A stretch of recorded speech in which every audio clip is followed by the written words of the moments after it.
Baik, Assalamualaikum warahmatullahi wabarakatuh.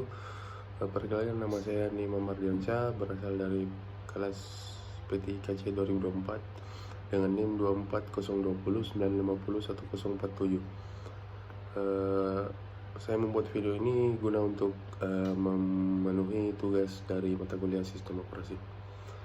Baik, saya akan membacakan materi dari kelompok 1, rangkuman materi dari kelompok 1 kemarin yang bertema manajemen memori dan penyimpanan. Baik, yang pertama itu pengertian memori dan penyimpanan.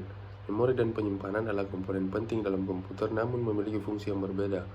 Memori seperti RAM digunakan untuk menyimpan data sementara yang sedang diproses oleh komputer. Memori bekerja sangat cepat, tetapi datanya akan hilang ketika komputer dimatikan. Sedangkan penyimpanan seperti hard disk atau SSD digunakan untuk menyimpan data secara permanen, baik itu sistem operasi, aplikasi maupun file pribadi. Lalu yang kedua, ada peran dalam sistem komputer. Komputer bekerja dengan mengambil data dari penyimpanan, lalu memuatnya ke memori agar bisa diproses oleh CPU. Dengan adanya memori yang cepat, proses menjalankan aplikasi dan membuka file bisa dilakukan dengan lebih lancar. Sementara penyimpanan menjadi tempat utama bagi seluruh data dan sistem yang dibutuhkan komputer. Selanjutnya ada jenis-jenis memori. Jenis-jenis memori yang pertama yaitu RAM atau Random Access Memory. Pengertiannya itu tempat penyimpanan sementara saat aplikasi berjalan. Yang kedua ada ROM atau Read Only Memory yang menyimpan data permanen yang dibutuhkan saat komputer dinyalakan. Lalu yang ketiga ada Cache Memory, yaitu memori kecil yang sangat cepat untuk membantu CPU mengakses data penting. Selanjutnya ada juga register, yaitu bagian dari CPU yang menyimpan data yang juga sangat cepat. Bagian CPU yang menyimpan data dalam jumlah sangat kecil namun sangat cepat juga. Lalu yang terakhir ada virtual memory, yaitu memori cadangan dari penyimpanan ketika kapasitas RAM sudah tidak mencukupi. Baik, selanjutnya ada juga manajemen memori. Manajemen memori bertugas untuk mengatur bagaimana memori digunakan oleh sistem dan aplikasi ketika RAM penuh. Sebagian data dipindahkan sementara ke penyimpanan atau swap. Ada juga teknik seperti pegging dan segmentation untuk membagi memori agar penggunanya lebih efisien. Yang selanjutnya ada juga jenis-jenis penyimpanan. Penyimpanan pertama disebut sebagai penyimpanan primer, yang termasuk itu RAM dan cache. Itu sangat cepat tapi bersifat cuma sementara. Lalu yang kedua ada penyimpanan sekunder, itu termasuk HDD dan SSD. Dia itu termasuk lambat tapi menyimpan data secara permanen.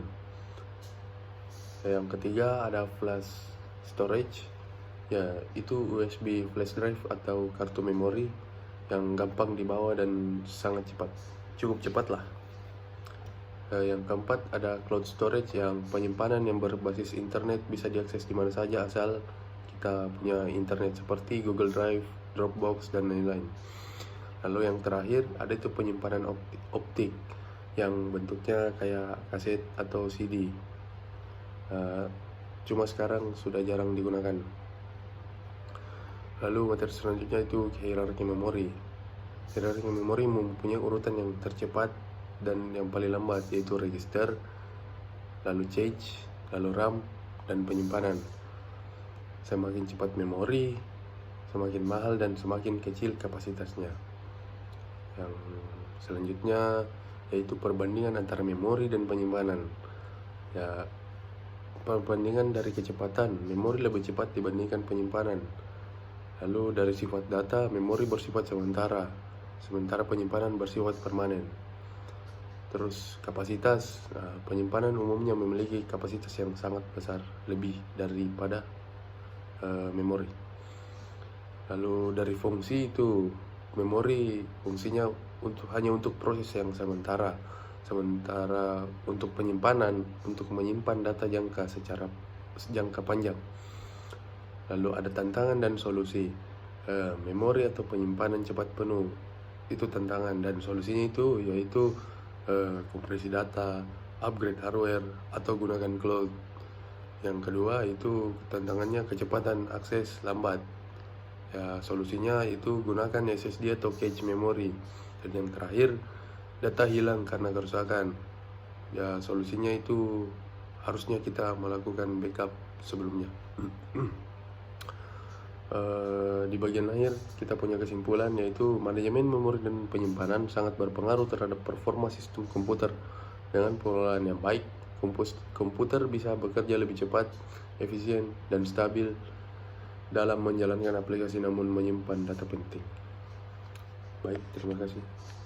Assalamualaikum warahmatullahi wabarakatuh.